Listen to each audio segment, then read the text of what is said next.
Nah, pemirsa, untuk membahas lebih lanjut terkait fenomena FOMO, langsung aja saya ajak ngobrol sama ahlinya nih. Ada Mbak Devi di sini. Halo Mbak Devi, Halo, apa kabar? baik. Iya, kita ngobrol-ngobrol ya Mbak Devi. Boleh. Mbak Devi, membahas terkait fenomena FOMO.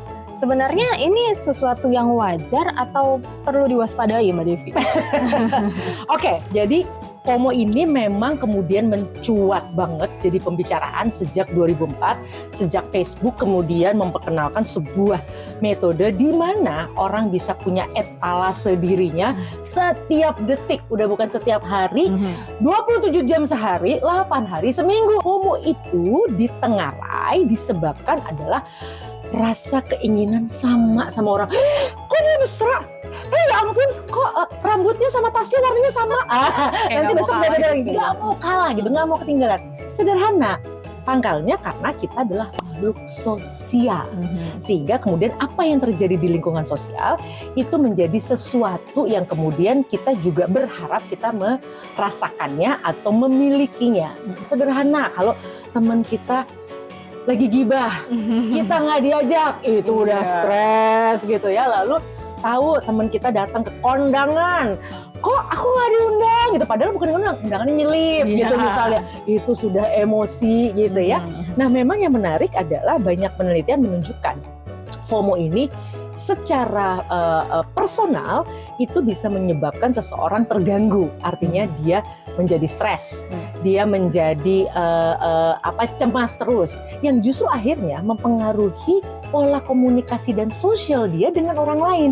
Apa yang bisa dilakukan supaya itu kemudian tidak menjadi satu penyakit sosial, gitu ya? Awalnya sifatnya sangat personal menjadi penyakit sosial. Kalau saya sederhana, kita harus diet digital. Ya, digital itu ngapain sih? 3J rumusnya. Jamnya, jumlah kontennya, jaraknya. Artinya jangan lama-lama nontonin, nongkrongin ini kalau nggak ada urusan yang produktif gitu ya.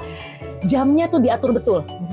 Berikan waktu kita untuk olahraga, untuk ibadah dan sebagainya, dan termasuk berhubungan langsung dengan orang secara sosial tanpa pakai perantara alat gitu ya. Jaraknya antara nonton, kepoin mantan atau main game segala macam, itu tolong jaraknya ada jedanya, dijedain dengan olahraga, dengan kerjaan yang produktif dan sebagainya.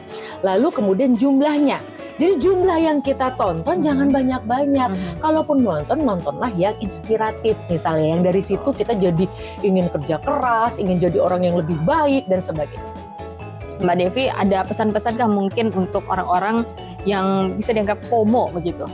Ya, FOMO kalau itu dalam konteks kemudian kita jadi mau bekerja keras gitu ya, tapi juga bekerja cerdas, tanpa jalan pintas, maka lanjutkan FOMO-nya.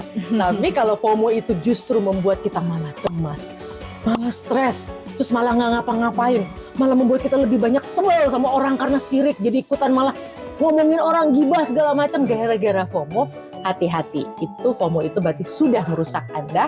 Jangan-jangan Anda harus segera ke dokter mental dan jiwa. Baik, terima kasih banyak Mbak Devi waktunya untuk Metro TV. Nah pemirsa, sah-sah aja kalau mau ngikutin tren, tapi jangan sampai jadi bawa dampak yang negatif buat kalian ya. Dari Jakarta, Jan William, Sukma Setia Budi, Metro TV.